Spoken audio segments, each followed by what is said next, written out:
Welcome to the Next Level Podcast with Brian Daniels. Ooh, boom shakalaka. What's going on, everybody? Welcome to a brand new episode of the Next Level. My name is Brian Daniels, and I am your host. Big thanks to Tim Kitzrow from NBA Jam for the introduction. We appreciate that. You guys just heard. And boy, we got a lot to talk about because today, as of this recording, is April the 3rd. Yesterday morning, Nintendo took us on a roller coaster fucking ride of emotions.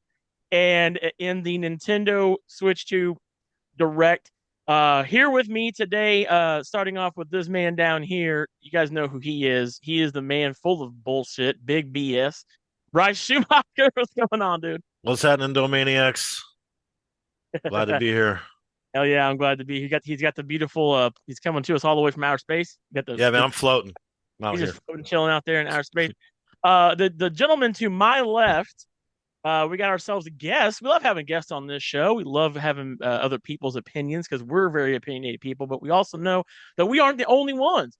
So I got Mr. Mac Poole over here from GF1 Studios. What's going on, Mac? Let's bring him in here. What's going on, Mac? Oh my God! Where am I? Oh my God! Holy shit! Oh my God! Oh, I'm on the podcast. Oh, hey guys! You've been transplanted. I'm blinking. I'm okay, guys. I'm okay. Hey, it's good to have you here, Mac. We got a lot to talk about, and we're not going to do any sponsored ad today because we got too much shit to talk about. So for those who don't know, I do have a little thing that I'm following along. I didn't ask these guys to do it, but I'm doing it. So we already knew several months ago that the Nintendo Switch 2 was coming, right? We knew there was a Direct coming. Yeah. And we knew it was going to be on April 2nd. It would have probably been a little bit funnier if it was on April 1st. All things considered. It would have been hilarious. But the joke, because the joke is the price. That would have been the ultimate punchline. The joke is the price. There's a lot of It would have been funnier if they would have just did that SpongeBob episode. Remember SpongeBob the movie, and they said, "Wait, we're releasing it. Here's the Switch 2. There it is." So we got this. So we got this Nintendo Direct. We had these three gentlemen. I don't even remember what the hell their names were. They were people that have obviously architected and engineered this new looking Switch. I did a live react to the Switch 2 when they dropped the trailer for it. I was like, well, it's a Switch. That's kind of my thoughts on it. It's a Switch. It looks like the same damn thing I already own. The same damn system. Right. With a little bit more unique features, I guess. Bigger screen a little bit. Bigger screen. It's the same damn system. I love that energy. That's what I'm talking about. That's exactly what we so we got, for the first time ever, Nintendo said, we're not going to make a different looking console. We're making the same fucking thing. We're just going to copy paste this shit, and slap the number 2 on it. Right. And everybody's going to buy it or not because they showed off some games. They showed off, we saw a little teaser in that, first thing we saw of a new Mario Kart game. And we finally got to see the new Mario Kart World. I keep wanting to say Mario Kart World Tour. I don't know why I want to say tour at the end, but it's Mario Kart World. Yeah, I guess it's open world a little bit or something. Which is basically like if you took if Forza Horizon and Mario Kart had a baby, this is the game that you got. It's an open world Mario Kart game, which I think in theory that's cool. I'm not going to see, as much as, I could really easily just take a big giant shit on Nintendo. I'm not going to do that here. It's too easy to do that. So what we'll do instead is we're going to talk about the pros. One, the games look great. They're saying that these games run in 4K, 60 FPS. That remains to be seen. We got a brand new Mario Kart. We're finally getting GameCube. We got a what's that? We're finally getting GameCube on the online pass. Getting that. We're finally getting that. Finally getting GameCube. We're getting a brand new, a brand new Kirby game. We're getting a brand new Donkey Kong Bonanza game, which looks really cool because it kind of looks like a sort of like a Mario Odyssey type Donkey Kong game, which looks pretty cool. So that's the positives. That's about it, right? So let's get into this trailer that they showed. So I'm not looking at it right now, but I'm just kind of remember this from memory. The first thing is Nintendo is acting like you guys remember when who was it? Apple removed the audio jack, and then Samsung was like, guys, we got an audio jack on our phone. That was Oh yeah, fuck you. Look at this. so Nintendo pulled that move by basically saying, guys, we already chat 20 years later. Right. We can finally talk to each other. We got you guys don't have to use a goddamn phone. You guys can actually, like, I know it's mind-blowing technology, game chat, mind-blowing stuff in 2025. We got party chat. Oh my God. Like them doing that first off was like, are you serious? Like, are you for real? Are you serious? You do know we got Discord now, so we don't need that. And then they added this button, which everybody's like, ooh, what's the C button do? Which I was like, watch it be some fucking like party chat button. I'm like, watch it be like the Xbox button or the PlayStation button where you fucking like make you make a party and shit. Guess what? It was surprise. Right. Surprise. And so they push this button, which makes this sound. I don't know if it actually makes that sound every time. That would be super stupid annoying to hear that every time you push that button. But when it does the Game Boy sound, ding. Right, it's some like sound or whatever. Oh, bullshit. So then they this screen pops up. This screen that no one's ever seen before in their entire life, where you can like add your friends and be in a party chat together.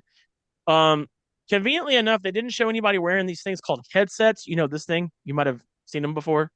Everybody was talking into their controllers, or I guess into the Switch. In the Switch, yeah. I think they have a mic built into the Switch. Now they claim that this microphone has noise canceling technology. Yeah. Here's the deal.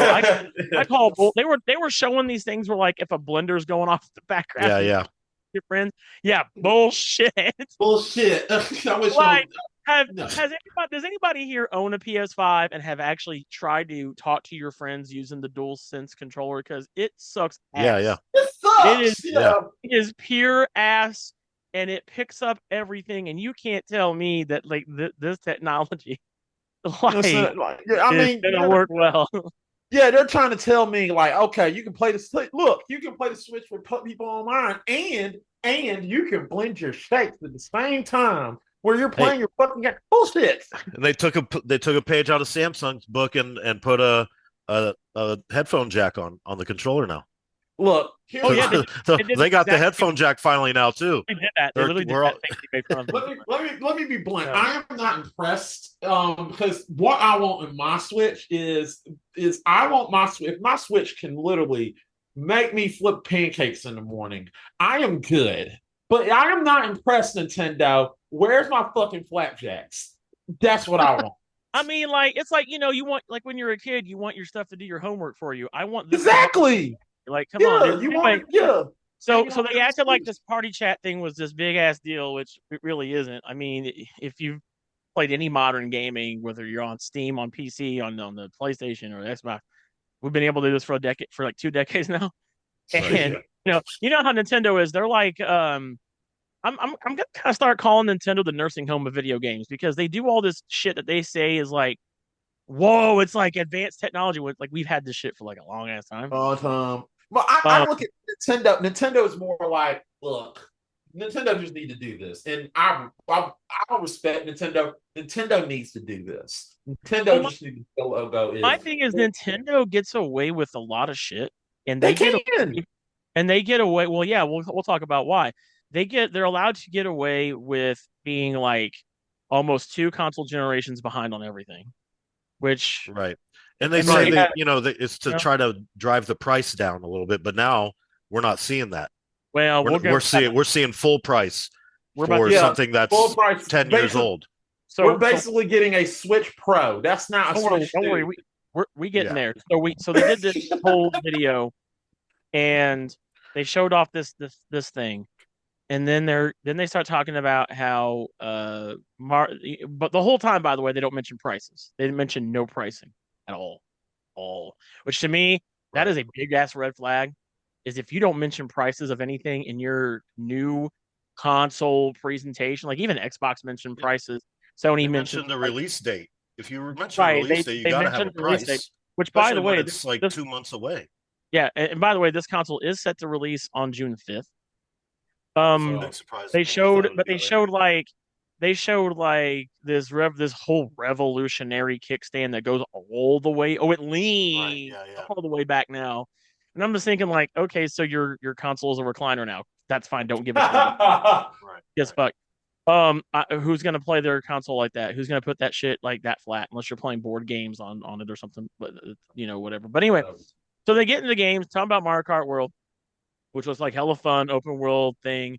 They talk about the game chat. Then they talk about how you can watch your friends play games. So if you go back and watch, which I think in theory this is kind of cool, because like say we're all playing a game like that open world game together, and you're trying like Max like, hey, I'm over here. I don't know where the fuck over here is. I can look down and see where Max at, and then just kind of figure it out, right? And use that. The old screen share. Right. But did you guys notice that like it was running at like 14 frames a second? Frames Absolute were dog shit. Like it looked dog shit. Yeah, so and I It mean looked dog shit. it's like 2 months from release, so that's pretty much set. That's how it's gonna be. Yeah. It's how it's gonna be. It's not gonna get any better. Absolute dog shit. And I'm like, if it looks like that, then that's a really shitty feature. Like I don't want to do that. So then unless you can, because I know you can put full screen on one that you're watching. So maybe if you switch to a different view when it's in full screen, it'll be full frames. Yeah. You know what I mean? So you have to like rotate through the other ones. But I mean, it still just wasn't for me. I'm actually gonna turn the sound off, and I'm just gonna cycle through this and talk about what they show. So then they're doing this whole like you can play. It talks about the functionality of the Switch, right?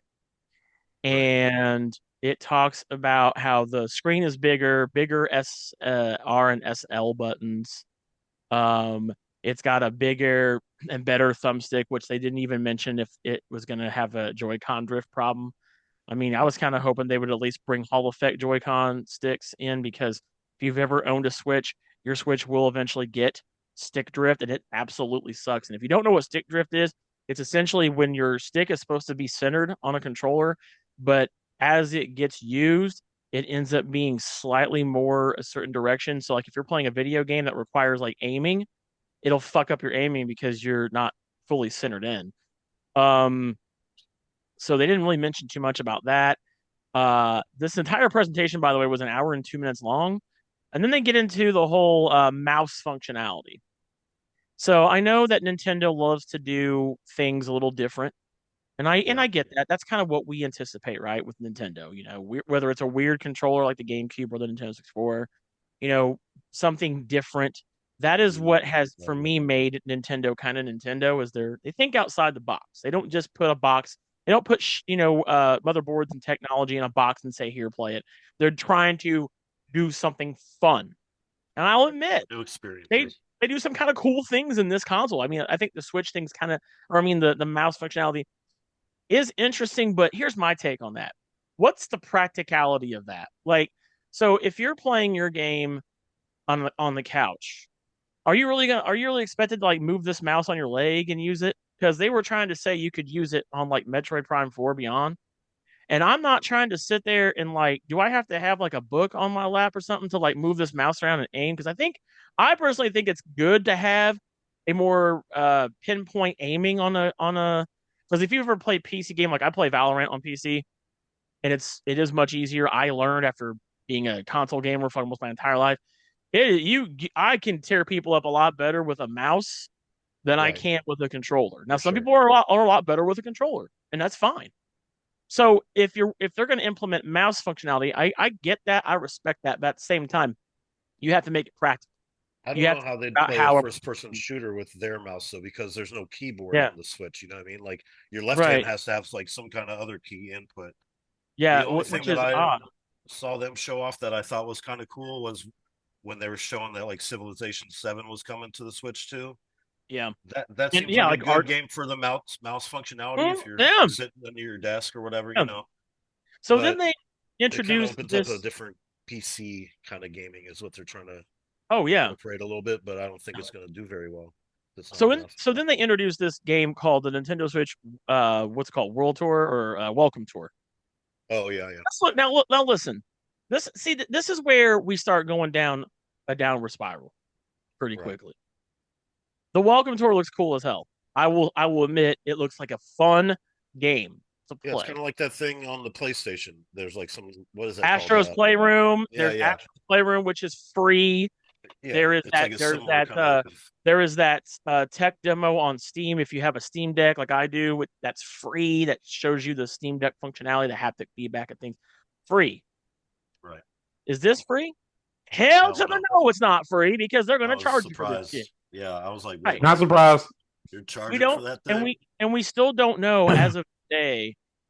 As far as I know, anyway, looking at the games, and I'm doing this all from the Nintendo Switch website because you know people be like, oh, you were looking at like Kotaku, and no, I'm doing this all from the fucking Nintendo site. So ain't nobody gonna sit there and try to tell me. So this is a day one game, comes out the 5th, the day the Switch 2 releases.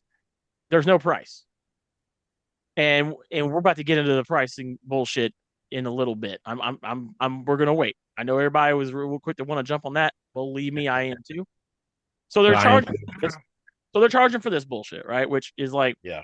why not make that a fun tech demo, like how PlayStation's done? We two words. Wii Sports. Wii Sports. Yeah, making a fun pack-in game. Right. Yeah, but they're not going to do. But they're not going to do it because they know how popular Wii Sports was. Yeah. So they're not going to do that. Damn, we should have been charging for that. Yeah, they got a free. That's just, all these motherfuckers are playing. That is exactly what their thought process. That's what Gary was thinking. Gary's like, hey, let's just let them play Wii Sports. Give it for free. We should be charging people for this. So I saw this, right? And of course, they didn't start off with, we're going to charge people for this. They're showing you this whole, like, it's basically like you're a little dude and you're on top of your Nintendo Switch 2 and you're going around to all these little modules. And it's basically like a demo to show off how your Switch 2 works, which I think is cool because with the Steam Deck, you get that, and it's free. It's free. All right. Then they go into how the Switch 2 cannot use standard SD cards, which that sucks ass. Oh, so yeah, you have to purchase. Like, I didn't even know there was something. So you got to purchase their SD card. You don't have to purchase their SD cards. It's an SD micro. It's a micro SD Express card. Express, yeah, that's what it's called. Wow, it's just like a new level of SD card. Wow. If you go and buy one online, I was like, okay, how much are those, right? So micro Express for a 256 micro SD Express card, it's $60. Man, fuck that bullshit. That's what comes in the Switch 2 as well. I think it was a 256, right? No, they have onboard storage. It has onboard storage. It's got like a 256, which okay. The Switch 2 here's the thing. Why the hell are you shipping this with only a 256 option on board? I'm gonna compare this very heavily to the Steam Deck because the Steam Deck is the other big, massive handheld console, right? Which I think is by far and away the absolute best handheld console of all time, in my personal opinion. It can do so many things. I can play. You can play Switch games, right, on your. Split that. Yeah, I mean it's pretty much a gaming PC and Switch format. You know what I mean, like handheld. Thumbsticks on the side, but with all the things that you would want out of a Switch that the Switch won't do. So a 512 micro SD Express. Graphics. So if you buy the Nintendo Switch one currently, it is $70 for the 512 one. I'm seeing like terabyte ones for almost $100. So so this is getting to be a pricey thing already. So they talk about you got to use. And they can't be micro SD XC. They have to be Express ones. They're a specific type of SD card. So then they get into compatible Nintendo Switch games. Now we're always wondering, okay, how backwards compatibility, super important, right? I want to be able to play my games on the new console. So I researched this because, of course, Nintendo's not going to tell you this. I found out this is an article. Now, I do have to reference the article because this is not on Nintendo's website. They're not going to talk bad about their own console. This is Polygon. As of right now, as it stands, let me make sure I got this right here because you know how people be. Over 120 Switch games have compatibility issues right now on the Switch 2. Damn. Nintendo said they cannot guarantee that all of their games will work on the Switch 2. Right now, they want you to pay for upgrade versions potentially. Yep. Right now, as it stands, popular games such as Doom Eternal, Final Fantasy, Pizza Tower, Rocket League, Super Mega Baseball 3, Warframe, Trove, and Fortnite all don't work on the Switch 2 as it stands right now. Yeah. I'm not even kidding. That's weird. Now, they like have about Fortnite? 2 months. Yeah, Fortnite. It's like a wrap if they can get Fortnite. It's a free Don't game. know. It's not even like a We don't know. compatible game. Yeah, yeah. It does say that It says one of the exceptions is Fortnite. They're saying because Nintendo has quote some startup issues. But they're planning to launch a Switch 2 version of that game. So yeah, I'm sure we already got issues. In time, but we already got issues. I want to play Pizza Tower on my Switch. Fuck that shit.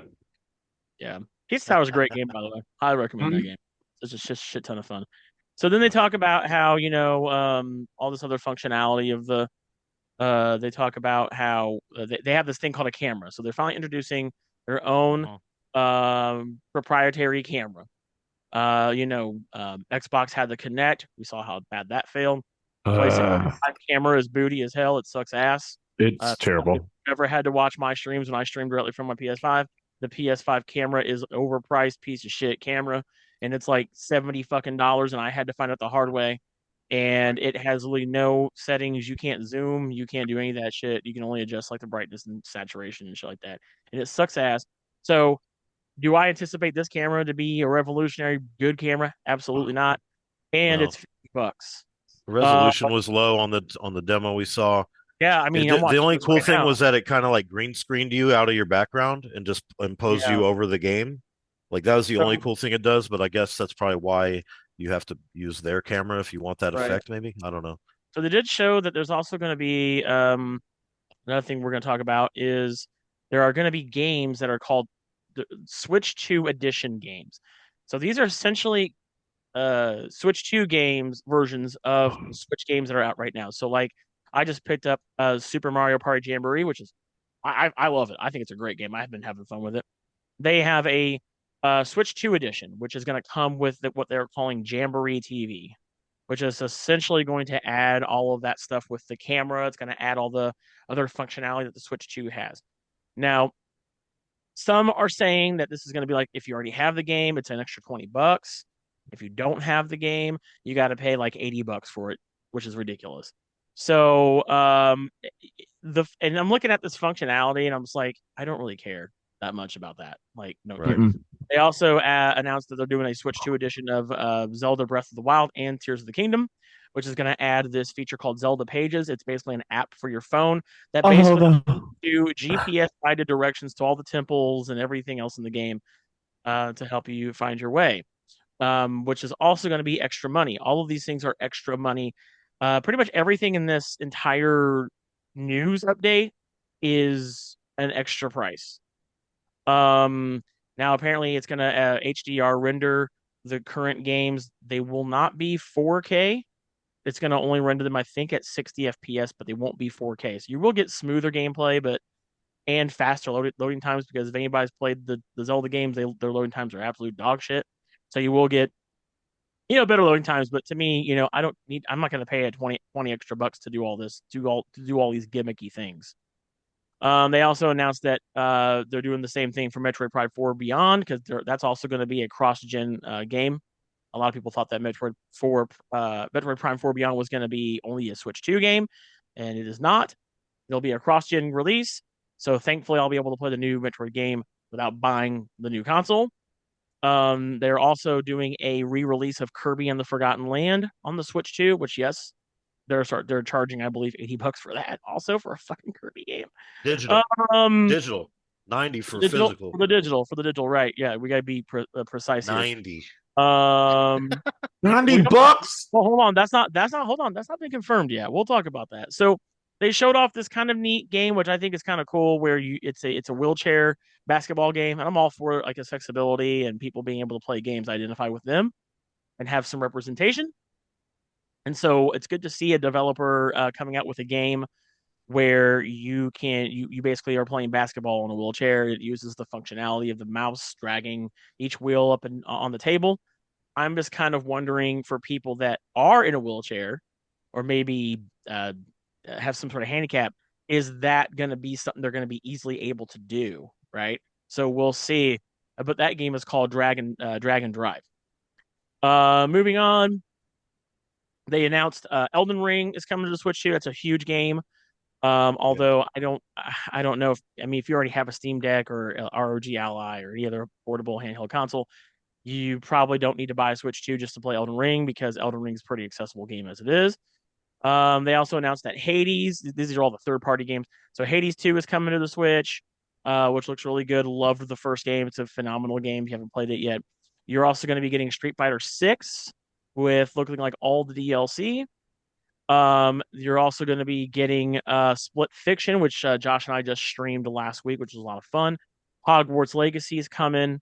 They also announced the new Tony Hawk's Pro Skater 3 and 4 will be there as well. Also, they also announced that Hitman is coming to the I want to say PS2, Switch 2. And then they also, IO Interactive also took time to announce that they're working on a Project 007 game. So I'm excited about that. I fucking love IO Interactive. Anything they put out is pretty great. So if they're doing a James Bond game, it's going to be badass. I won't be playing it on the Switch, dude. Fuck that. Nope. So anyway, they did also talk about, the Yakuza will be on there. Basically everything that they couldn't have on the Switch 1, they're going to have on the Switch 2, right? Those high caliber action experiences. They also announced a brand new Hyrule Warriors games coming out, which is a lot of fun. Those games are a lot of fun. It's like Dynasty Warriors meets Zelda, basically. Awesome. And also announced that the GameCube is coming to the online membership, so you'll be able to play a lot of GameCube games. Although I think they're up in 4 games for that right now. Now, question: is that only for the Switch 2, or are they going to put that for? It's going to be on both systems. You're saying is only going to be on Switch 2. What the fuck? I got enough. It is like it is only going to be exclusive to the Switch 2. And the games you're going to have for that are Super Mario Sunshine, Fire Emblem Path of Radiance, Pokemon XD, Super Mario Strikers, Chibi Robo, Luigi's Mansion, Pokemon Coliseum, and that is it. Wait, hold on, time out. Nintendo. This is Mac Poole, your resident fan of your fucking games. Look, I'm still wondering, why the fuck are you not putting Wind Waker on this damn thing? That's going to be a selling point. I will buy this system you put Wind Waker on here. Wind Waker is your best selling game. What the fuck? So then they announced that Delta Rune Chapter 3 and 4 is coming to the Switch 2, which is the continuation of Undertale, which is an amazing RPG. If you haven't played that yet, I'd recommend checking that out. We also got Borderlands. Bryce said Civilization's coming. WWE 2K, although they didn't say 2K25. Another game I play on PlayStation. All of these games are games that are already out that I've already played. Cyberpunk's going to be there, which the entire game they said is going to be on the game card. Just a bunch of third-party stuff, right? That's new. Then they announced a brand new game from Software. If you're a big From Software fan, I can't get into those games. They're too goddamn hard. I'm too old to try to play hard games. But they got one called The Dusk Bloods, which a lot of people are like, oh, this is basically like Bloodborne 2, basically. It looks cool. I won't play it. I've made the mistake of buying too many hard games and not finishing them. So exclusive to Switch 2. Which got a lot of people excited. Let's get into what we all been wanting to talk about, the price. What the price? So how is the pricing looking? Well, it's looking like shit. So they introduced one's a bundle, one's the base model. So if you just want the console itself, it's going to be $449.99 US, which will be probably the equivalent of about $460 after taxes, depending on what state you live in America. But then they also have the bundle, which comes with Mario Kart World, which is basically $500 plus tax, and that's all you get. Now, here's the thing. Before we get into the price of the games, which I know is going to be a big discussion, I feel, and I want to ask you guys this, don't talk about the games yet. I feel that the console price is fair. It's kind of what I expected. I think the Switch itself was like $300, $350 when it was released several years ago.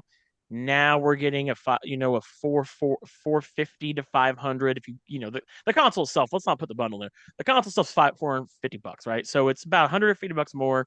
I think that's fair. That's about the same cost as a Steam Deck right now. So I think that's pretty fair. Do you guys feel that the price of the Switch 2 console itself is a fair price? Here's the thing. I think it's a fair price. I got no issue with the price. I think it's very fair for the bundle and the game. The problem I have is, and I know this is going to happen because it happened before and it happened with all fucking consoles, that even if you do want this damn console, you're not going to get it because Nintendo and everybody will fuck this up. And I already can tell you this. And I'm telling you this right now, people. I'm going to predict this right now. Mac Poole is going to predict this. If you want this damn system, you're not getting it if you pre-order it. There's a damn chance you're not going to be able to get it because there is no chance of hell you're going to get this console because everybody's going to want it. Nintendo will not put enough consoles in America. We saw that with the first. We saw that. Yeah, the first Switch had a problem too. People think that the one time. Yeah, as well as the scalpers too. The scalpers buy them all up and try to flip them for double.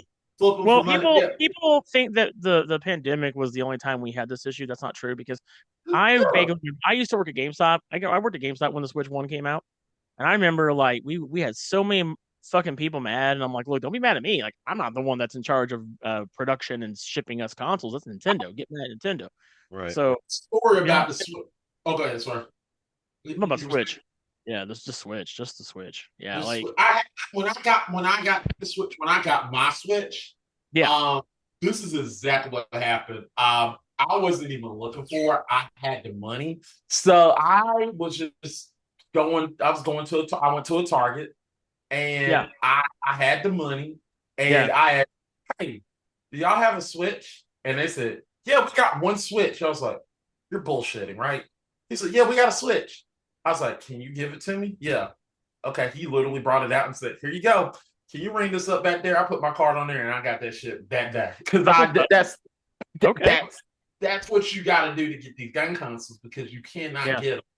But I feel like with the Switch 2, I can wait until next year to get it because none of these games are appealing to me. Right. The thing about it is, let's take a look at a few. Maybe holiday season might Bryce be better.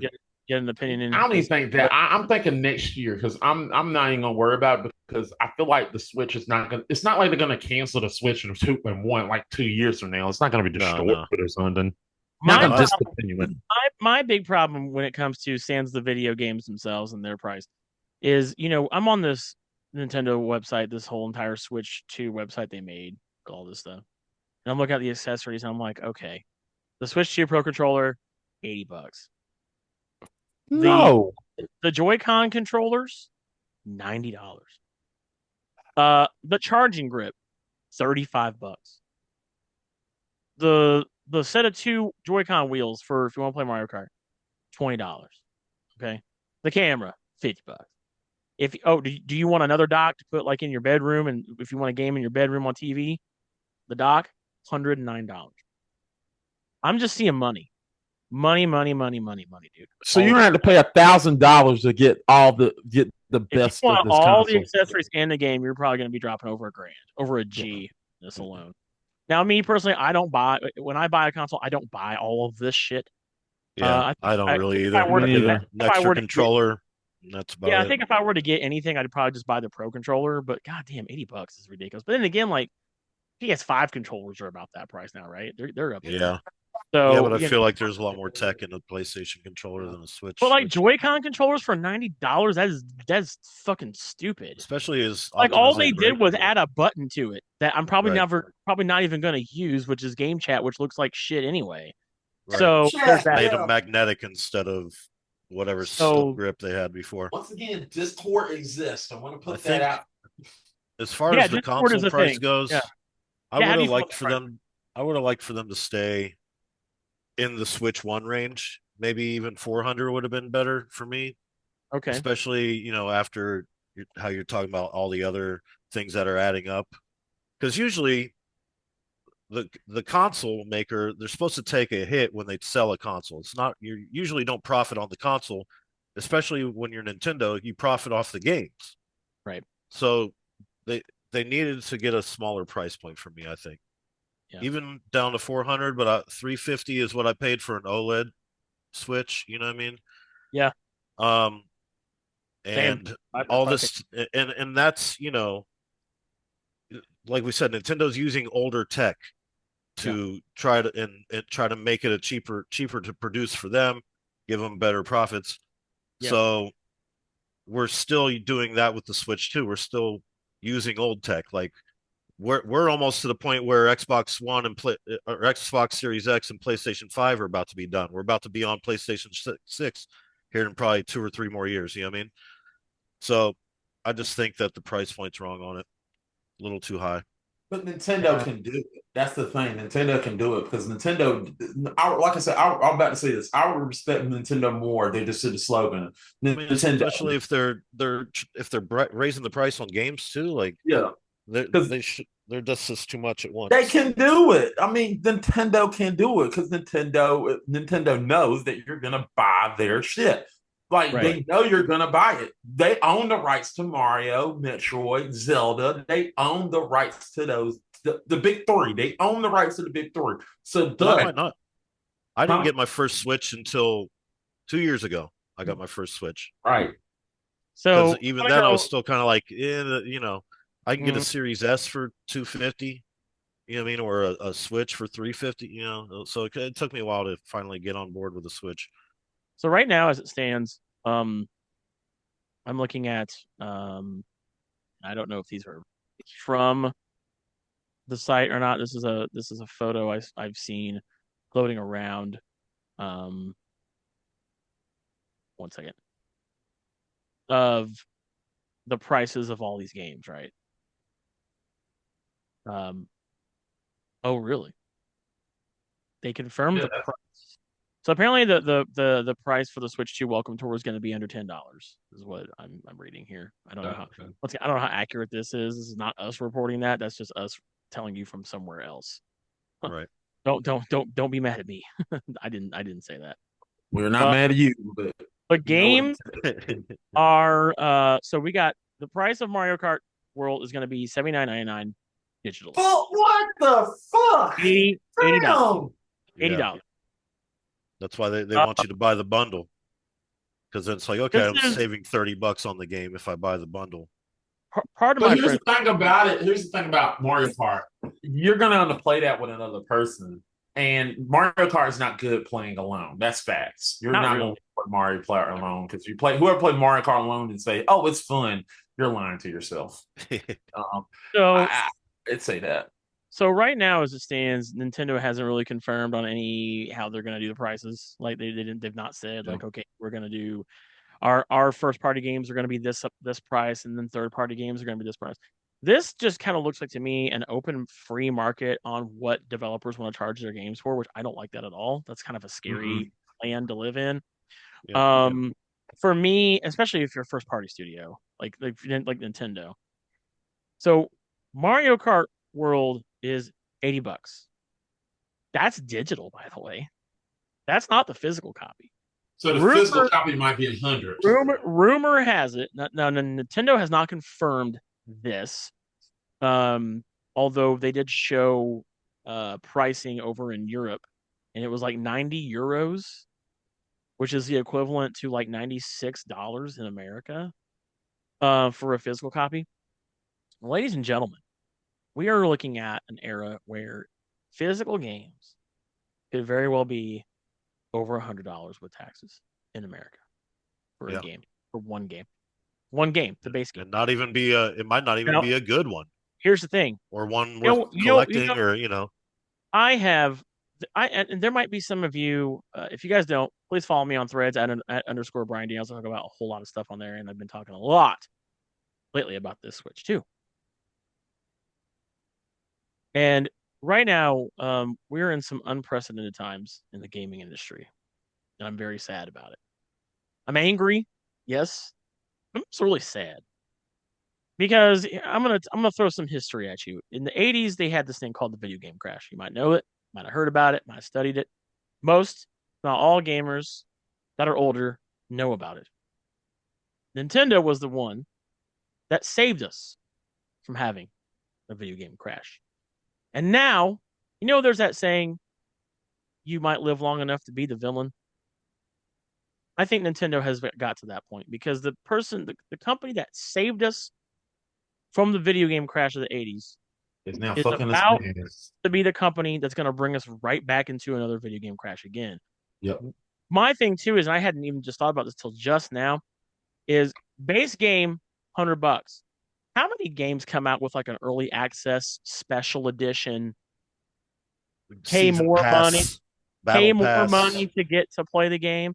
So if $100 is just to not even play a game early, which I don't think Nintendo does that. Nintendo doesn't really do that, right? Nintendo doesn't do early. Nintendo knows that you're gonna buy it. Now will they now? Probably. Who fucking knows anymore, right? They're seeing it makes money. Now. It makes money. Say Nintendo's like, oh, you want to play Mario Kart World? All right. We're gonna make you pay for a season pass for $40. Oh my We're God. talking like $30 to have everything in the game. Well, yeah, I mean they did that with the last one where they had the map packs or whatever that came out. Paid I can't remember how much it was. Well, some of those packs like you got as part of your Nintendo Switch Online membership too, which is kind of nice. Right. But I'm gonna tell you something right now. If you're gonna make me pay fucking $100 for a goddamn game, you better not have any damn DLC because there ain't no damn way. No game has worth free updates.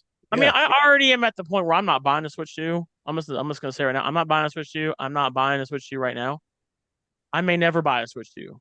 I'm happy and content. I own every console right now, so let me the games to play, right? Plenty of games to play.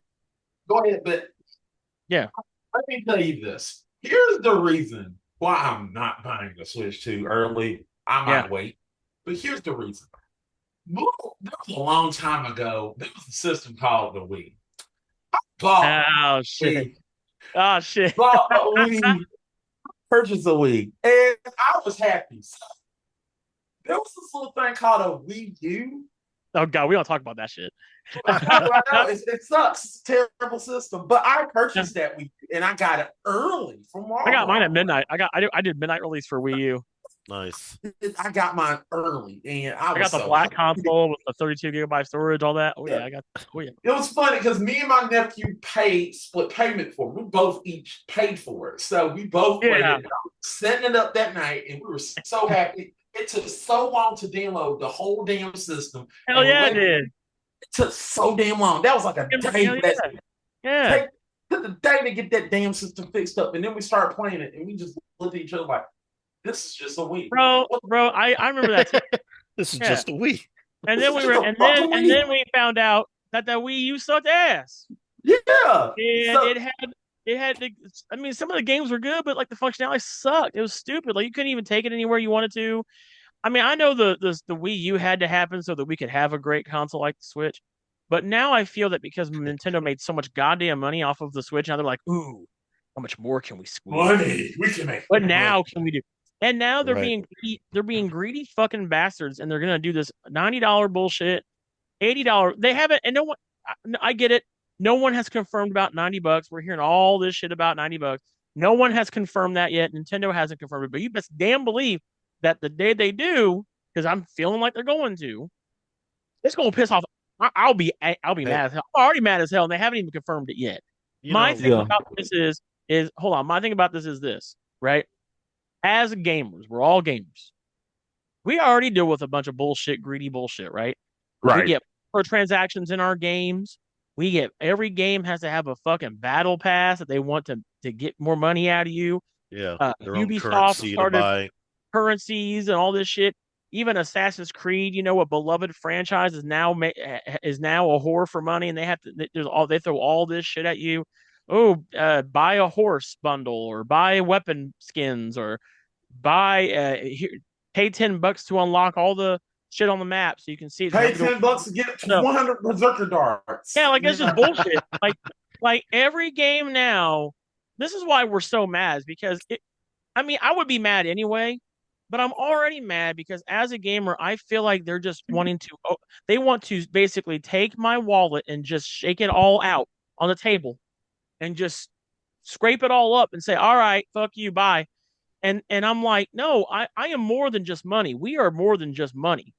We are your voice. We are a voice for your company. And if you really want us to turn against you, this is the best fucking way to do it. You have literally made a lot of people upset. Now I want to talk to my people on Threads. What the fuck's wrong with you? There are so many people on Threads that I have gotten to arguments over in the last day. This is the third. We're recording this April the 3rd. So it'll be like a week later. Why are some of you guys defending this shit? What is wrong with you? I was on Twitter, aka I will never call it Twitter. I will call it Twitter. It's not X. I was on Twitter. Okay. But dude, I don't know about Twitter, but on Threads, you got motherfuckers on there that are just like saying, but what if, but they gotta pay their employees. Nintendo, they're worth $83 billion. Exactly. They're not the mom and pop shop you go buy magic cards from down the street. They got $3 billion. 83 billion.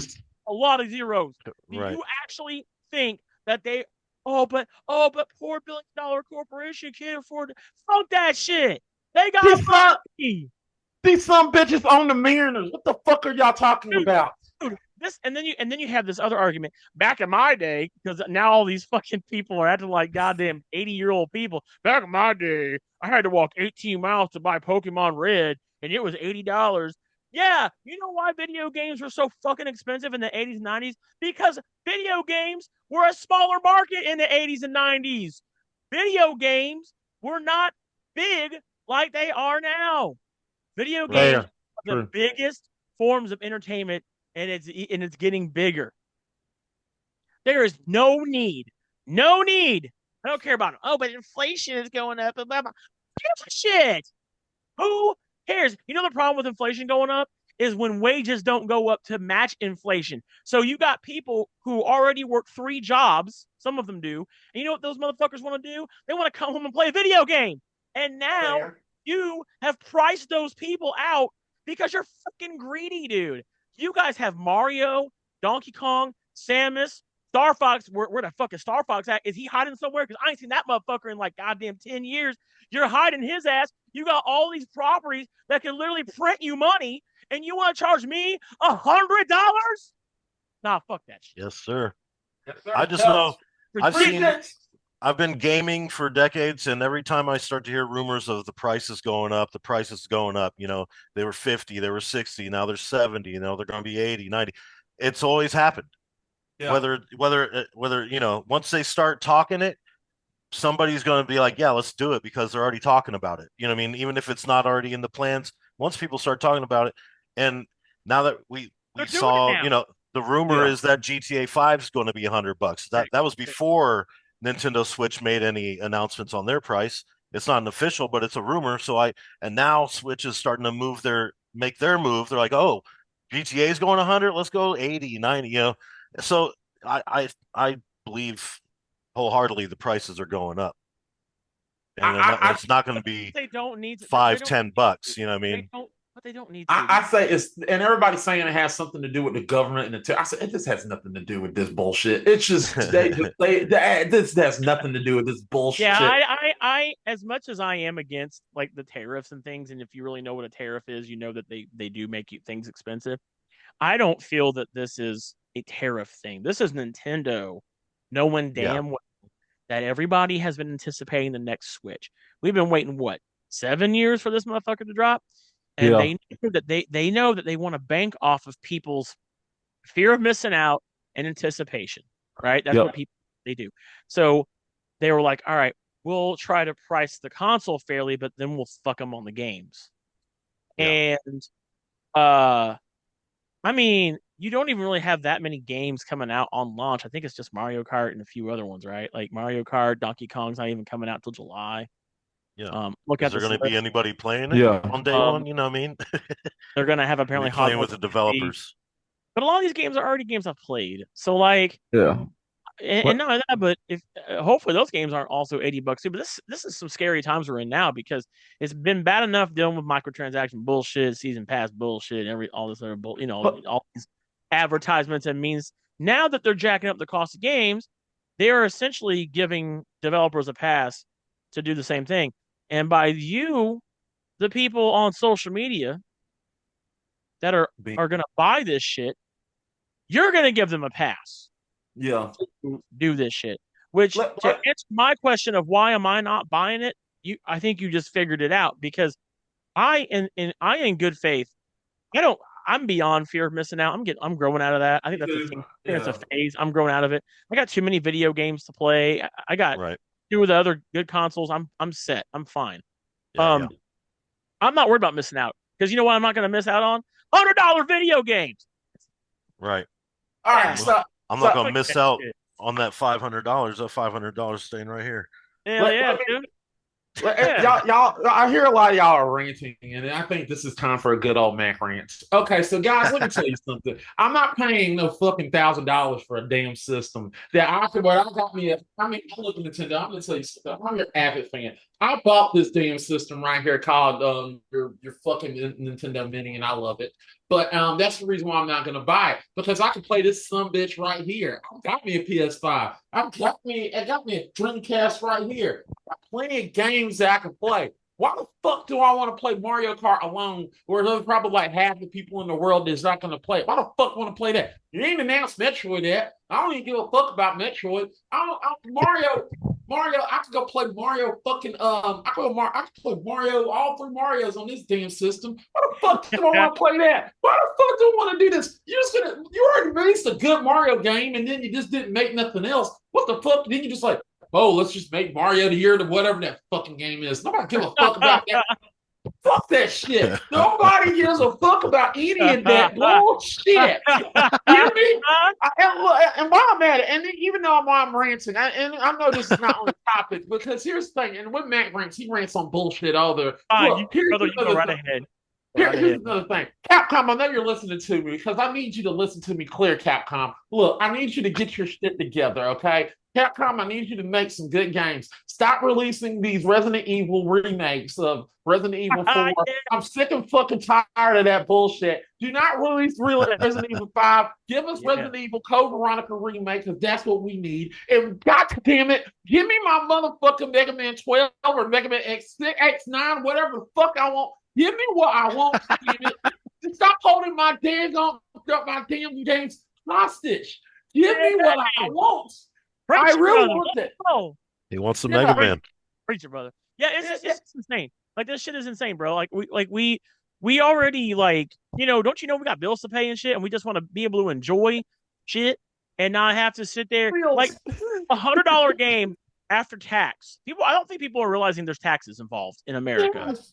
After tax, you're looking at like almost $115 for a game. Bro, that's like almost half the price of my goddamn car payment every month. Right. Why in the hell should a video game be... And here's the bad part too, is like, okay, so you're going to charge me more for a game, right? Okay, so am I going to get more? Because I'll tell you what, I swear to God, if I were to ever buy a game for $100 and it has to have 4 patches when it updates and then it broke as hell and won't work, we're going to be some mad people. Here's the thing. For $100 for Mario Kart, for me to buy a Mario Kart for $100, you better give me a damn go-kart.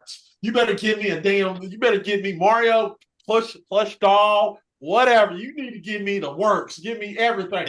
Mario cookbook, Mario candy. Give me Mario whatever. Give me a Mario flower. Give me all that shit. Dress it up a little bit. Yeah, give me Mario. I'm a diabetic. Give me Mario candy. I'll eat that shit. Give me $100 worth of that damn shit. It better be sugar-free. Mario, give me that Mario soda. Remember those Mario sodas? The little small Mario soda. They need to give me that shit. For $100, you better be giving me this experience. Because if you're not, I'm telling you right now, Nintendo, I'm gonna go to Japan, and I'm gonna literally throw into your office, and I'm gonna get on your table and throw that shit at you. Like, I paid $100 for that. Yeah. It gets better. It gets better, because we're not done yet. Okay. There's still more big problem here. So we have had discussions on this podcast. I know Bryce and I have had them with Josh, who's our other person that usually is on here with us. We've been talking about this whole, physical and digital media, right? Like, it's looking like digital media is gonna replace physical media. Now, I never imagined in my wildest dreams. I used to work at Blockbuster Video, and I worked there for a decade. Okay, I never imagined in my wildest dreams that movies would last longer physically than video games. That sounds really wild to me. And the reason why I bring this up is because Nintendo kind of just sprinkled in there. I think a lot of people missed it. This whole Nintendo Switch 2 game key card deal. This is from their americasupport.nintendo.com website because you have to go and search this thing up. There are going to be, this says game key cards are different from regular game cards because they don't contain the full game data. Instead, the game key card is your key to downloading the full game to your system via the internet. After it's downloaded, you can play the game by inserting the game key card into your system and starting it up like a standard physical game card. And then there's going to be some specific packaging, which is basically the Switch 2 packaging has a red border with a white thing at the bottom. There's already been some of these already. Like I think Wolfenstein, the new Colossus, which is Wolfenstein 2, has this. Fortnite does this, obviously. So a lot of people, though, are kind of worried. And I don't think Nintendo has addressed this yet. A lot of people are worried if you'll be able to use this on like your friend's console, or if you have children and they have their own Switch 2, will they be allowed to put this game key card in and also download the game? Now, I don't think this has actually been specifically addressed, but I will be really mad if this is essentially like a one and done and it's tied to one console. Because if that's the case, you're essentially eliminating games being able to be sold on the pre-owned market at that point. Yeah. I want to know what you guys think about. What do you guys thought of this whole thing? Let me go ahead and start because I know Bryce is ready to rip. Let me rip into this real quick. This, from everything that I heard and saw, this looked like a complete and utter trash ass burning diaper of a fuck fest type of opening to a system. I remember I saw the Wii U and I was like, that looks like a good system. I looked at this shit and I was like, oh, cool, you got some good things. But then they kept going and they just kept talking. And I was like, when you want to sell something, you get your points out and then you just shut the fuck up. But they just kept talking and kept talking and kept talking. And I was like, okay, I don't want to buy your shit anymore because it sucks. This looks and feels like a Wii U. Say this. And this is what they said on X. I said, this looks like a Wii U. And they literally said, no, it's not. It's not a Wii U. I just said, you are the most dumbest people in the world if you really don't think this is a Wii U. This is a damn Wii U. This is that. No, it's not a Wii U. I'm going to buy it. Okay. Go buy it with your damn money. I'm not buying it. You're going to have to literally... You're going to have to put a gun in my face to literally put my credit card in that damn system to buy a Wii 2. Switch 2. Wii 2. You said it, Wii 2. Me too. No, you're going to have to put it I was going to ask you. I'm so glad you brought that comparison up because the more I think about this, the more I talk about this, I feel like we're in the Wii U situation again. This feels very familiar to me. Yes. Now, if you don't know, this is not the only time that Nintendo has went through an issue with their console. Now, back in like 2016, maybe 2015, they had this. I thought you were going to talk about the Virtual Boy, the 3DS. But no, the 3DS. So if you don't remember the 3DS, they were trying to sell that son of a bitch for $260.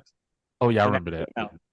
And the entire community was like, I love the 3DS. I had so much fun. Well, the entire gaming community at first was like, no, fuck that. We're not buying that shit for almost $300.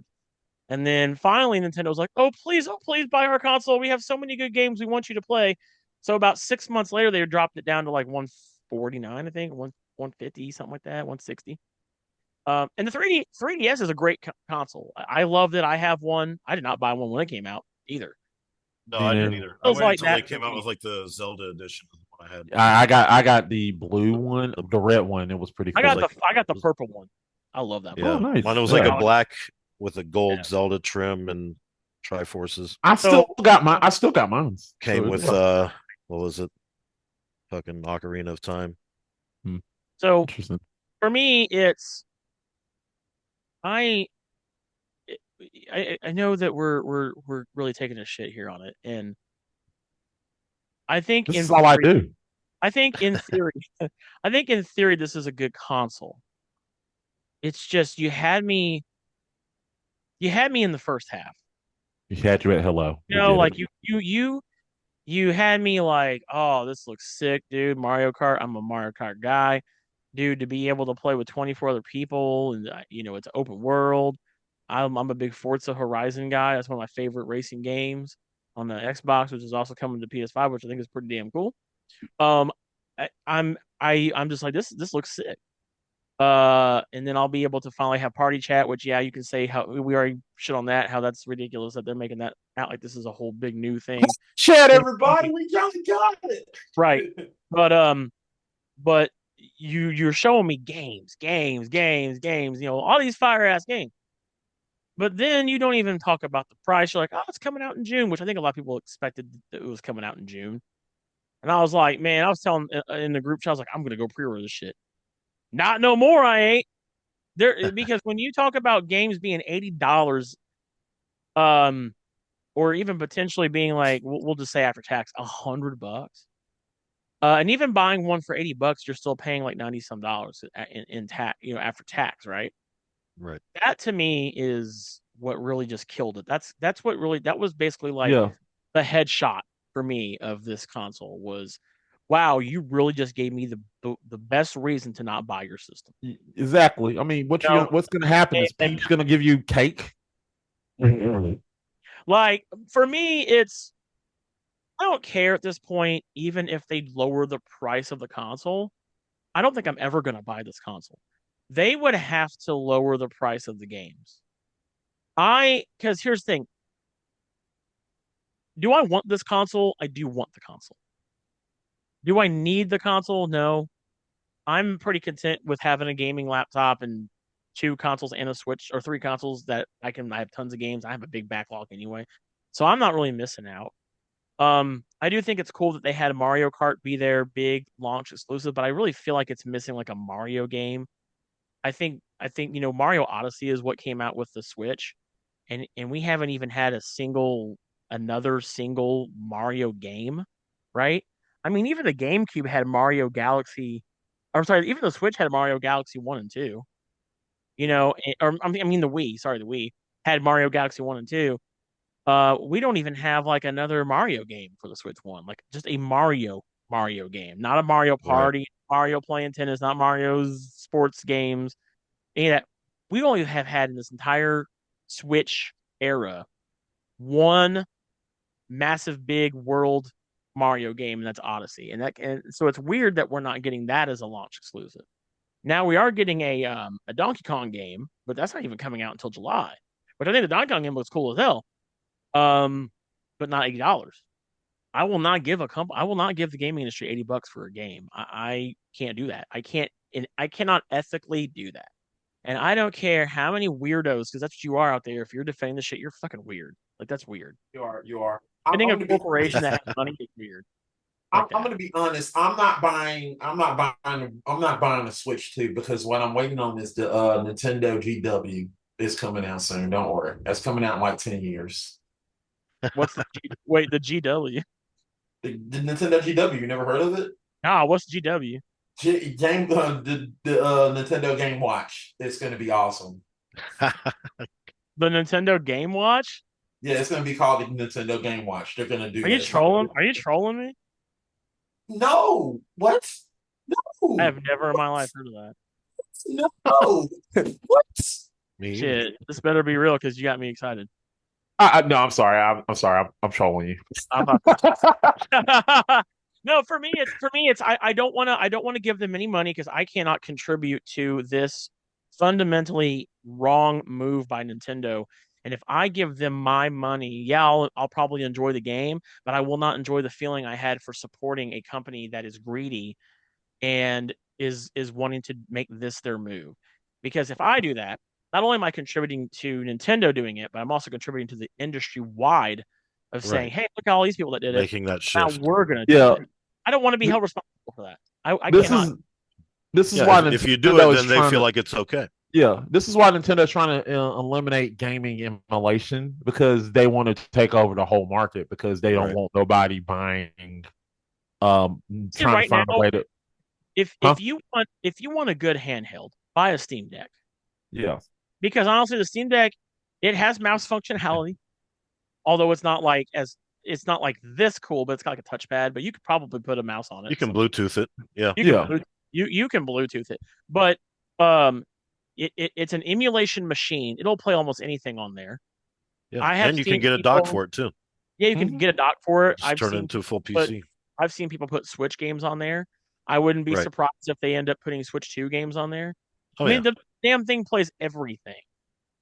People that say, "Oh, but you can only play Mario on a Nintendo console," no, you can't. No. You can't. No, you not. There's ways to play Mario on the PC. I'm not going to say how. We're not going to say how. I don't know. Yeah, I'm not going to tell you how you can do it, but it's possible. Would you be able to actually play online though? That would be something that might be a reason to get the actual console version. You couldn't play Mario Kart online, probably, right? Log into Nintendo servers. Let me be honest here. If they were able to do here's my pitch, and I think and I'm telling you, Nintendo, if you steal my idea, I got a lawyer and I'm suing the shit out of you, and I'm going to win.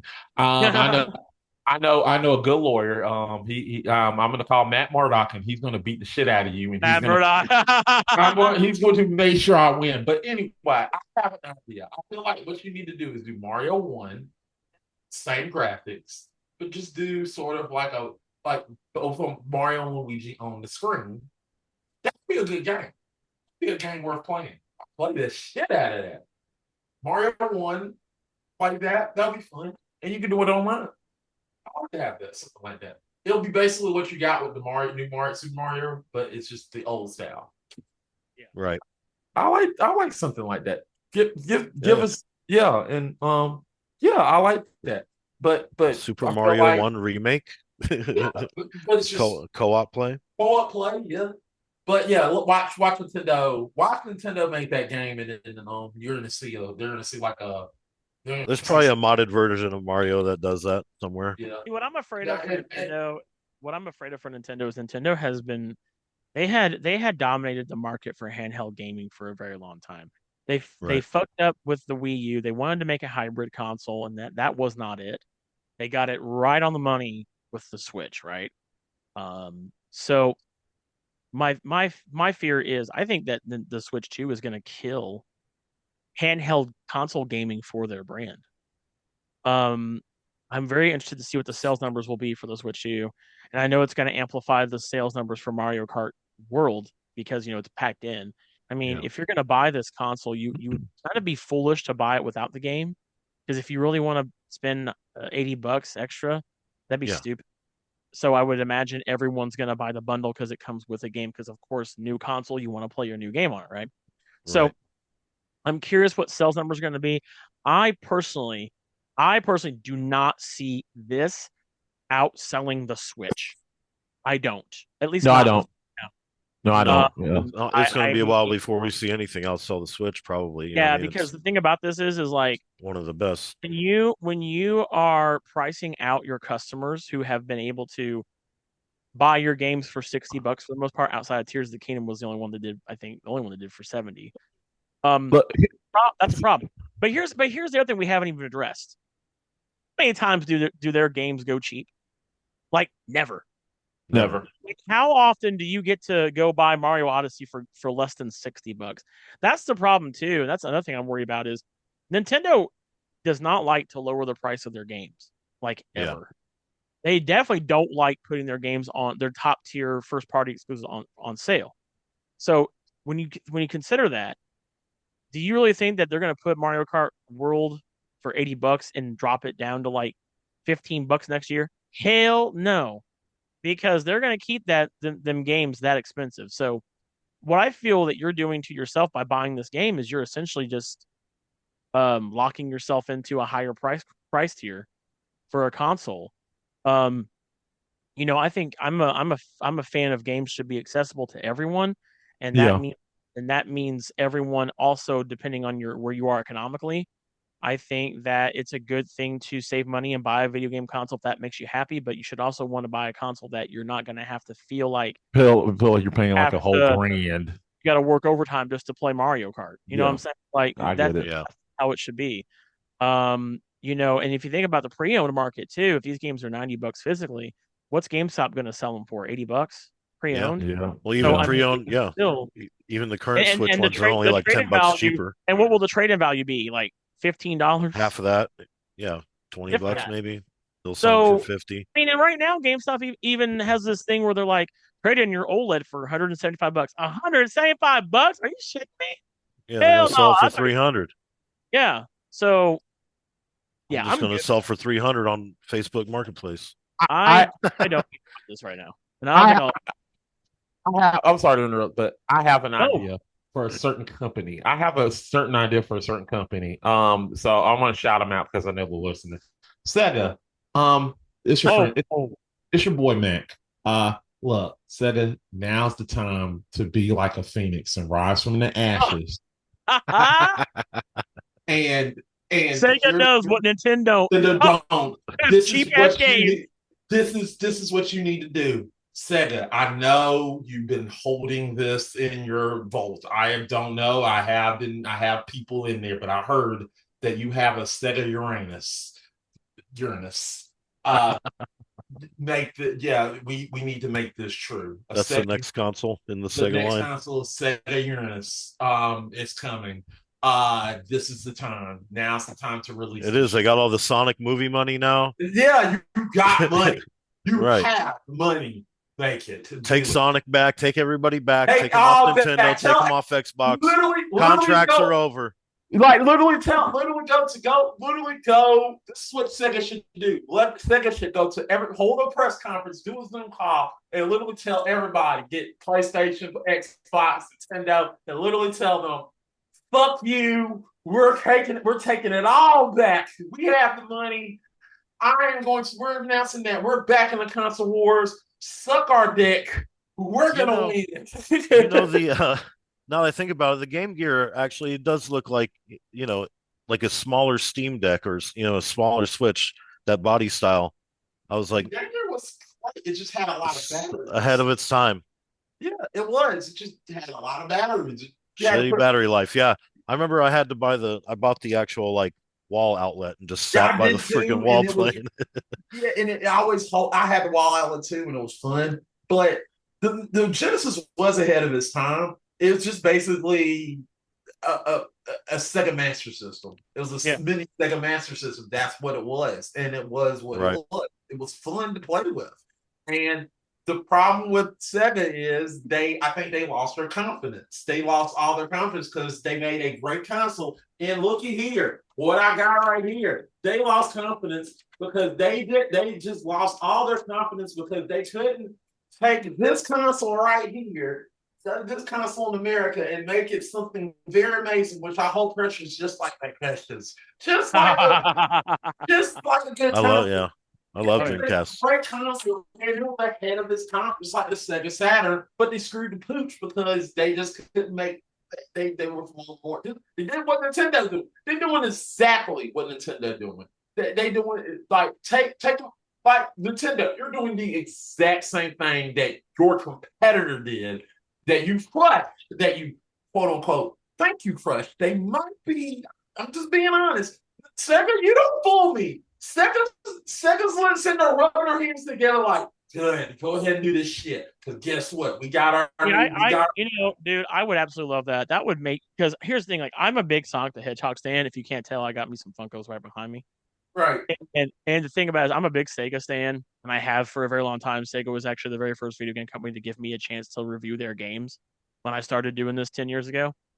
And I'm going to tell you something, brother. You're absolutely right. You're not the only person, and I was hoping that somebody here on this panel besides me would say that, is this would be the perfect time for Sega to come back. Yeah, perfect. They need to come back. They need to do their whole entire we have an affordable console with affordable games. our games will all be $60 to $70. Make a 4K high resolution game. Make an open remake everything. Sega Sonic the Hedgehog game. Remake Altered Beast. And then you end it. And then you know what? And you know what you need to do, Sega? You need to end it with, because we're Sega and we do what Nintendo. And that's how they end it. Be like, hell yes. They might get sued for that one. They just go up there and say, we do what, and they just do what, like, we just come out there and like, they don't even have to announce the price. Just say, we do what Nintendo. Oh shit. Oh, and Nintendo like, oh. You're like in pro wrestling. I don't know about you, Matt, but I'm a big pro wrestling guy, and I love a good trailer for a wrestler when they're about to debut. All Sega has to do is just show a silhouette of Sonic the Hedgehog and say, Sega's going to do what Nintendo. And that's it. Just leave them with like a date or something, like a date, and people won't even know what the date's for, but they're just gonna be waiting for that date. This is the perfect time for Sega to do what Sony did to them in '95. This is the perfect time for them to do what they did. They turn console. Dude, the table would turn so hard. Yeah, they would literally say, "Hey, we're selling our console for $500. I said, "Okay, cool, $350." It's time for the OG console war to come back. Yeah, well, and that's why, honestly, that's why the first Switch, sold so well, because it was a lot cheaper than the current generation consoles, the Xbox Series X, the PlayStation 5, and the PlayStation 4 and Xbox One.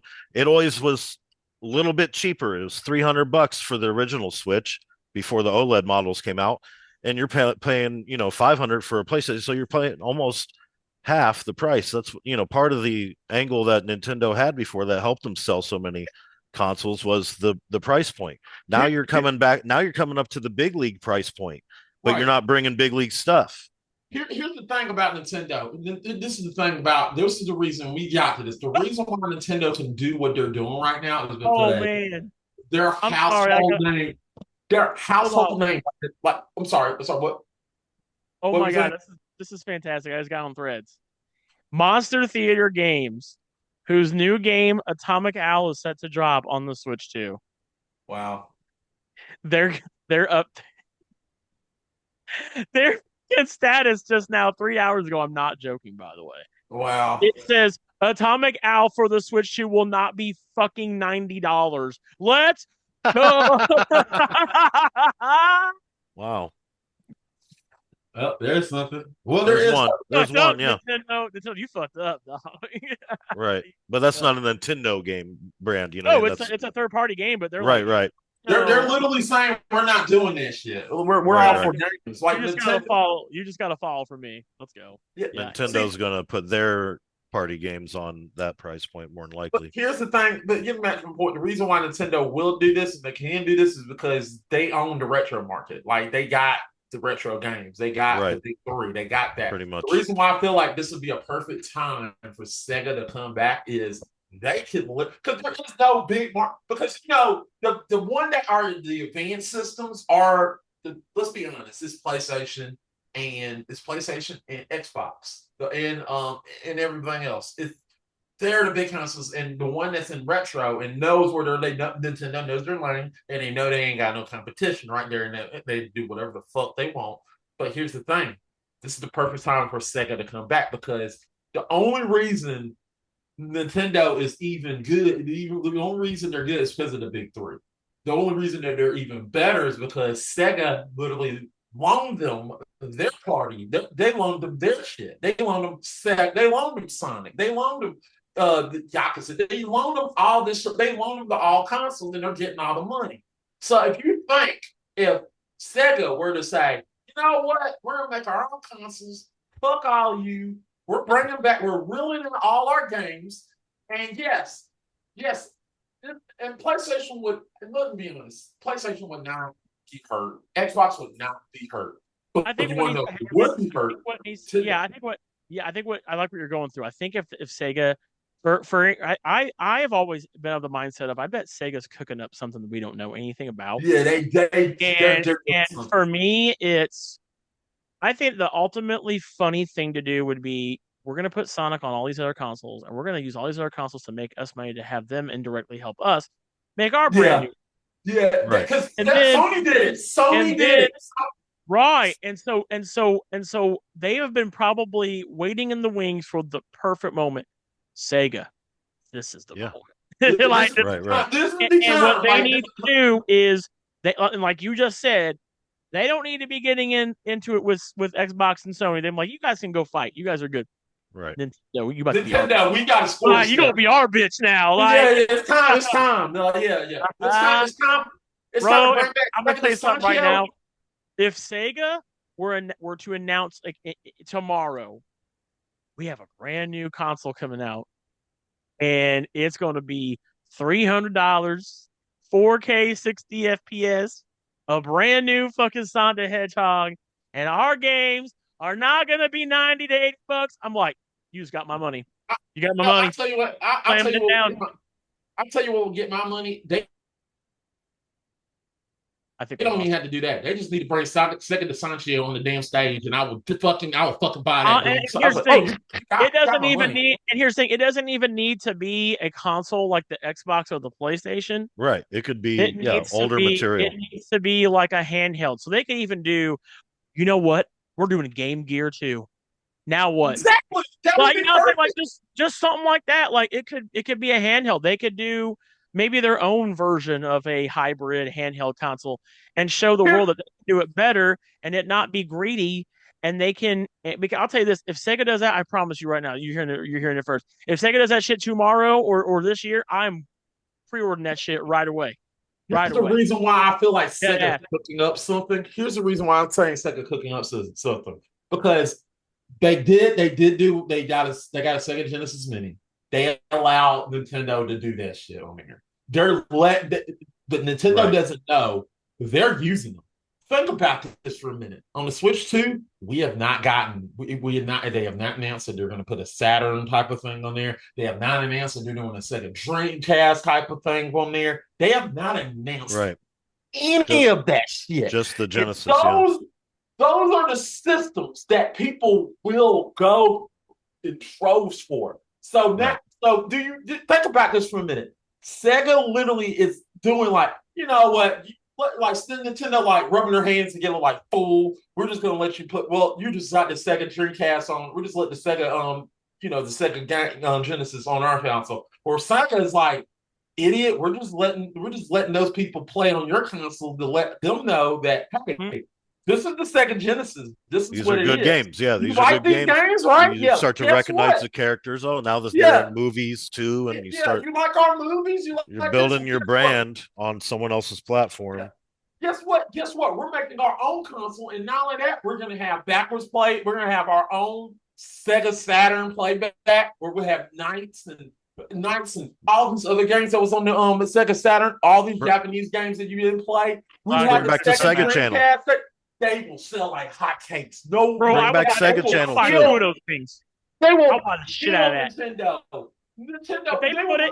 If they put it in an old retro box with like the black and the gray lines and all that shit, just kind of like how they did their old Sega Genesis box, bro, I'm there. You got me. Yeah, like they will literally make Nintendo their bitch. I just posted on Threads. I said Sega needs to do what Nintendo don't and make an affordable console with affordable games. Now it's people are already like, oh shit, that'd be great.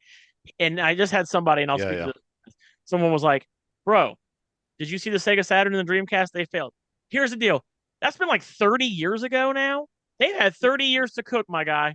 Let me cook and see the industry. This ain't the 90s no more. You know what I mean? Let me cook, because whoever this guy is, I really don't know. Cook, the show is yours. Do it. Here's the thing. Do they not know that there was a lot of Japanese games released in Japan that had great games released on that damn console that we did not get? It was really the Sega Saturn was so successful in Japan that it was still going on even before when this piece of the game was released in the US. That motherfucker was still going on even after it. So to say that the Sega Saturn was not good, that was here's the thing about Sega, and I love Sega, and this is the thing. Sega. The problem with Sega was the Sega American team could not communicate with the Japanese team because they had good games. They were having a communication issue. If they had great games, it was a communication issue. Because if you, I'm telling you right now, go watch the Sega. Go look up Sega DeSancio. Look up that motherfucker. That motherfucker will make you want to buy a Sega Saturn. Go ahead, Sega Saturn. You want to buy that shit? Will make you. Well, yeah, I mean, it was a success in Japan, but they couldn't get it a worldwide success. Whereas Nintendo was finding a way to make it a worldwide success, and that and others in PlayStation. That's why it was And they fell off, but they did have a lot of really good games. I always loved Sega games. But it would be the most ironic as hell thing for Nintendo to be the one to lead us into a video game crash, and who comes back to save us? Sega. Like that would be the most. You can't even make that, dude. That just sounds like something that would happen in a book, dude. You just hit them with the Sega. They could call it the Sega Phoenix. Let's go. All you'd have to do, right? Project Phoenix underway right now.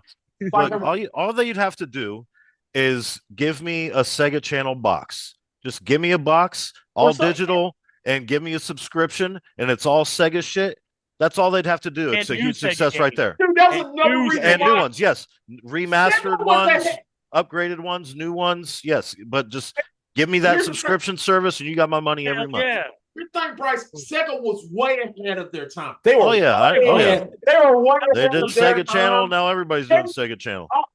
Everybody, I want to tell people, all this digital downloading shit, all this stuff, Sega was like there. They were there. They had this thing called the Sega Channel for Sega Genesis that will allow you to download games on your Sega Genesis. They were way ahead of the game. It was a cable modem that went in the cartridge slot. Exactly. They were ahead. I'm telling y'all, Sega was that good. They were ahead of the game. And you know why? You know why else it was great? Because it was like $12 a month. Yeah. It was cheap as fuck. Cheap as fuck. But here's the thing people don't understand. This is what I'm saying. People who are dogging the Sega console, who's dogging it, don't understand that Sega technology-wise, game-wise, everything they were ahead of the curve. They were ahead of everything. They were great. Yeah. They had the first CD-based console with the Sega CD add-on. And here's the thing. When you're dealing with old CD consoles, like Sega Genesis, all that, when you're dealing with Sega, like even PlayStation, they don't work no. When they're dead, they have an expiration date. I got a Sega Saturn and a Sega Dreamcast. Them motherfuckers still work. They built their thing. They built their game. Sega to me was first a game company. Was gamers, then game company. They put gamers first before the game company. Something Nintendo was, but now they're not, because that's the problem. I'm telling you right now, if Sega communication was tight, like Nintendo, if their communications was tight, I promise you, I swear to you, I promise you this, I swear to you, Sega would have ran Nintendo into the ground. Sega would have beaten Nintendo. Nintendo would not even be Nintendo. The only reason Nintendo is doing this shit, when they released the Wii U, they would have been destroyed. They would have been. They wouldn't have came back, because Sega would have made something like, oh, okay, cool, we'll make something way better than that. Like, they would have made something way better, because the reason why Nintendo can keep doing this shit is because they got the big three. Also, Sega's like, okay, we'll give you Sega, we'll give you Sonic, we'll give you Sonic, we'll give you Toe Jam, we'll give you all these classics if you give us a royalty fee. And that's true. But the thing about Nintendo need to look out for is Sega is getting all this money from Sonic the Hedgehog. The movies, we know we're getting Sonic the Hedgehog 4. That's facts. We're getting that. Yeah. We're getting that. They're getting money off of that. They're getting money off the royalties off of putting their own games on your damn console. So you are also, dumbass Nintendo fans, they're previewing all their games on their console. Not only for free, they're paying them to do this. So basically, they're getting money and building their money. What do you think Sega doing? They're building their. I'm gonna put this out there right now.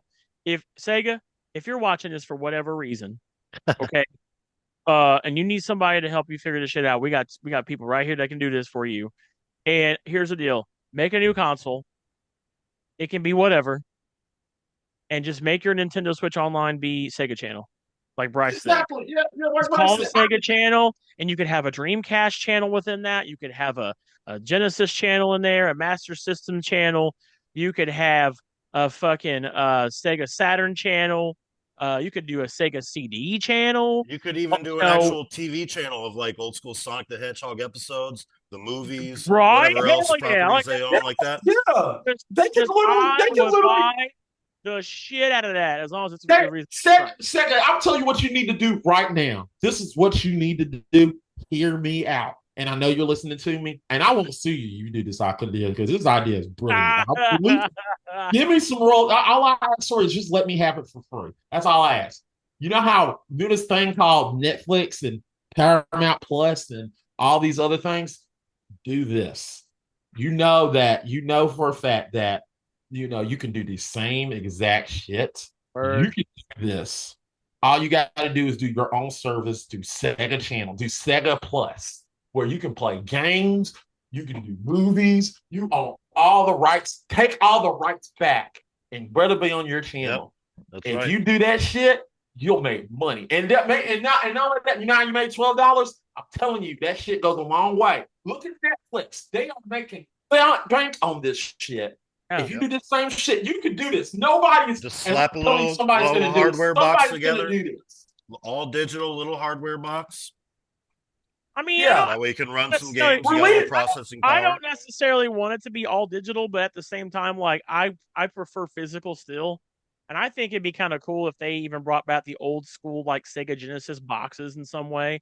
Like if they wanted to do a Switch where they have cartridges, like little carts, they can just bring it back and design old school looking Sega Genesis carts that look like the ones that the games come in.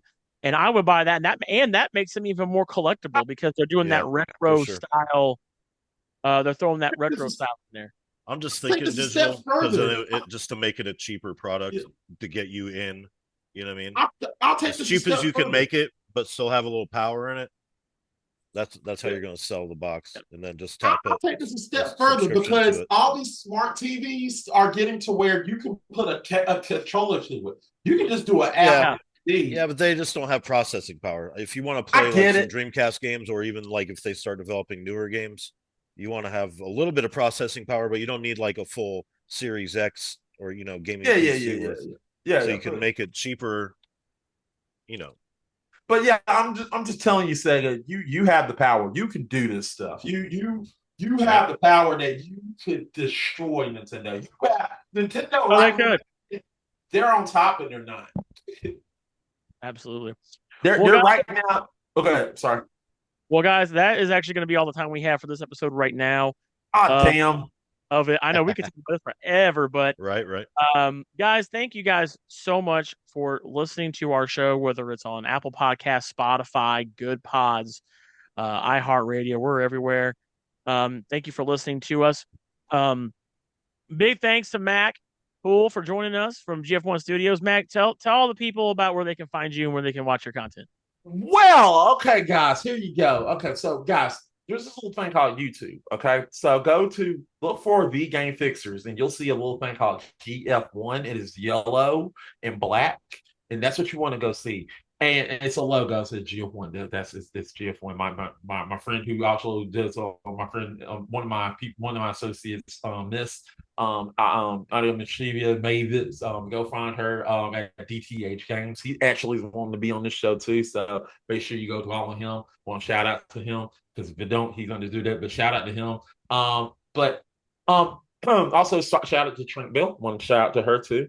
But yeah, go follow me at GF1 Studios. Go look for that. Go to YouTube, do that, and then press that subscribe button, and then press that little bell right there to get everything. Yeah. Make sure you press that bell. You need to do that. That's the most important thing. Press the damn bell. If you haven't done anything, I'm going to repeat myself. Press subscribe, then press the bell. Press subscribe bell. Okay. Now you get it, people. All right. Now there we go. Now, if you're a Twitch person and you love Twitch, well, we're on Twitch too. So follow us at GF1 Studios on Twitch and hit that follow button, and we will love that. And nine times out of 10, I'm probably gonna hear dun dun dun dun dun dun dun dun dun. That lets me know that you're subscribed to Twitch. Because yes, motherfuckers, it is Flashman Stage. That is what I hear every time you hear it. So make sure you go subscribe to us, GF1 Studios on Twitter. And GG Game Fixers on Twitter. It's not X. Fuck you, Elon Musk.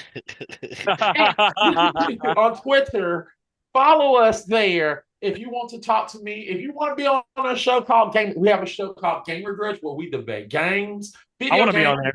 Oh, we would love to have you on that show. We debate video games.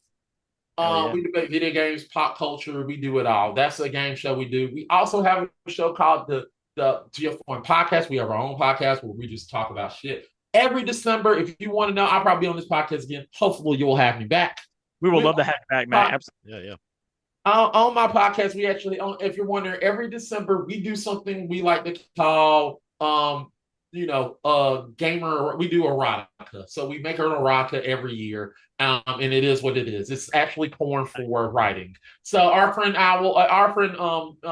Franny has been writing a book about this. Been doing a book, so we're hopefully going to get it out. GF1. Hell yeah. So if you want to do that, if you want to hear us talk about how how Santa's getting fucked by Frosty the Snowman, or how he's getting fucked by with the Claus, make sure you come follow us. But we do that every December. That's just a taste of what we do. We not only talk about that, we just go on crazy tangents. So last week, a few weeks ago, we talked about a draft, and we talked about school lunches where they were talking about how my school lunches were luxurious, which I guess so, but anyway, we also have a show called Dope Out. I'm sorry about keeping on going. I'm trying to keep it short. Oh, you good? We have a show called Dope Albums, which is our we rank our top 5. We pick an album and we rank our 5 best songs from that album. That's with me, Troy. Oh, that's cool. That's cool. Make sure you go watch that show. We should have an episode out right now based on the Velvet or on the Red Velvet Rope on Janet Jackson. That's going to be premiering on YouTube channel. Remember when I said subscribe bell? That's how you'll get that notification. And also we have a show called Talk, where it's me and Scott go over a film that we just talk about. We just talk about a film. We just did an episode. The next episode will be Godzilla Zero, which will have Billy Pollahan. We just take a guest and we let them talk about their film, and we do that. And I'm also working on another show. We're bringing sorry I'm sleeping on ranting. We also have a show called GF1 Sports, which I'm bringing back. I'm a sports fan. I'm a Tampa Bay Buccaneer fan. Sorry, people. But we talk about sports. We have fun about sports. We just have fun time talking sports. Hell yeah. Also, another show I'm bringing back soon, but later. I plan on bringing back the show that I used to do in the past called Downgrade, which is me literally doing a dissertation on a game that it doesn't have to necessarily be bad, but it's a game that took that downward spiral down. It's basically my documentary series. I did 2 episodes on it, and I'm planning on getting my feet back wet in the documentary type of deal. But guys, there's so much things going on with GF1 Studios. We also do live streams every Wednesday and sometimes on Thursdays and Fridays and Saturdays. So if you love video games and you love me ranting, if you love me, make sure you go watch those streams. If you love listening to me, Matt, we appreciate that, and for sure. And with us, this is our podcast. We are the podcast for the domain GPCE, which stands for Gaming, Pop Culture, and Entertainment, because that's all the things we talk about right here. So please, if you're watching this video episode, it is on our YouTube channel. And if you're not subscribed, do what this man just said. Hit the bell and hit the subscribe bell. It's like just do clicks like that. That's all you gotta do. It's not hard. It's easy shit. Do that. That way you're notified of all of our content that comes out. We review video games, talk about video games. We talk shit about companies like we just did in this episode. And all that. We also have a Twitch channel as well, twitch.tv/the domain GPCE, where myself, Bryce, many others. I'm actually about to stream South of Midnight that I just got early. So I'll be playing that here in a little bit. Looking forward to checking that out from Compulsion Games. Also, we have, as part of our domain podcast network, we have another podcast. It's called Bunch of Marks. If you're a pro wrestling fan, which you should be a pro wrestling fan, pro wrestling's pretty fucking cool. That is our pro wrestling podcast that we do. Oh, you about to put the one up? Oh, you about to put the one up. I see where you're going with that. Wrestled. Hell yeah. So we have a podcast. We do that as well. We're a top 10 pro wrestling podcast on Good Pods. So go check that out. We're beating currently Eric Bischoff. I think right now we're beating his 87 weeks right now podcast. It's pretty cool. So go check that out. And then also go check out Bryce's YouTube channel called Big BS. He streams on there from time to time. He also has a Twitch channel as well.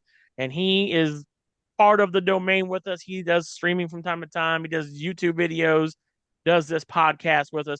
Also, speaking of podcasts, we should be at PopCon Indy in June. June, June. Yes, I want to say June, where we will be doing our show in front of a live audience at PopCon. We should be doing this show and our pro wrestling podcast, A Bunch of Marks. So that will be, here we go on my calendar. The weekend of the 27th through the 29th in downtown Indianapolis, Indiana, which is mine and Bryce's hometown, at the Indiana Convention Center. Be sure to look out for us there. We're going to be all over the place. I'll be there all weekend. I think Bryce might be too. And we'll be hanging out there. So if you see us, come say hello. Once again, Mac, it was a pleasure to have you on our show.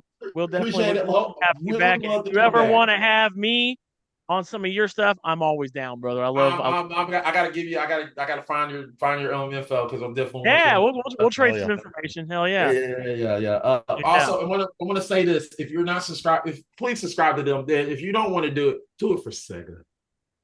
Sega. Do it for Sega. Do it for Sega. Anyway, thank you guys so much for listening to us and hanging out with us here on this episode. We'll see you guys on the next one. Until then, adios. Bye. Guten Weinberg.